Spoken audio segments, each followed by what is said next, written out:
Hey guys welcome to my another mini blog. आज के blog की शुरुआत हुई सुबह लगभग 10:30 बजे से। मम्मी जी चली गई थी स्कूल, ना धो के हम लोग भी बैठ गए थे धूप में।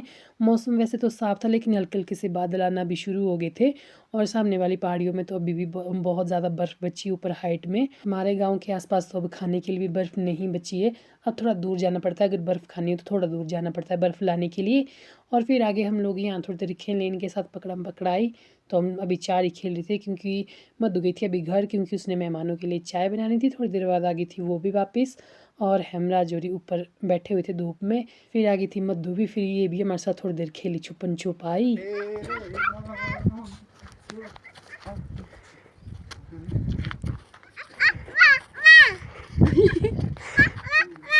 ला अरे माँ माँ माँ लगभग 1 घंटा खेलने के बाद फिर आ गए थे हम सब घर को। और मुझे थे आज ये सेब छाँटने को, क्योंकि जो खाने वाले थे वो मैंने साइड करने थे, जो मुरझाए हुए थे वो मैंने अलग करने थे, और जो सड़ गए थे उनको मैंने फेंकना था।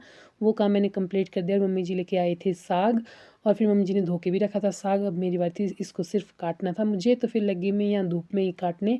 साथ में मार रही थी मैं पुजोर के साथ गप्पे। और फिर आज मैंने सेब निकाले थे, तो आज मन किया सेब का मीठा खाने का, तो फिर लगी मैं मीठे के लिए यहाँ सेब काटने। बाहर से थोड़ा सा मुरझा गए हैं सेब, लेकिन अंदर से अभी भी बहुत ज़्यादा टेस्टी है, बहुत ही ज़्यादा मीठे है खाने को। फिर मैंने ये काट दिए थे, और फिर मैंने आग वगैरह जलाई, सब्जी डाल दी थी मैंने पकने को। आधी मेरी सब्जी पक गई थी। जैसे ही हरी सब्जी आधी पक जाओ तो उसमें कच्चा प्याज काट के ऐड करना चाहिए। इस तरह से आपकी सब्ज़ी और ज़्यादा टेस्टी बनती है। सब्जी में डाल दी थी पकने के लिए, फिर साथ में सोचा मैंने मीठा भी डाल देती हूँ पकने के लिए। इसमें मैंने गुड़ भी ऐड कर दी थी। और फिर बची थी मुझे सिर्फ रोटियां बनानी। फिर मैंने रोटियां वगैरह बनाई और फिर लगी हम लोग खाना खाने। तो इस मिनी ब्लॉग में इतना ही। Bye bye.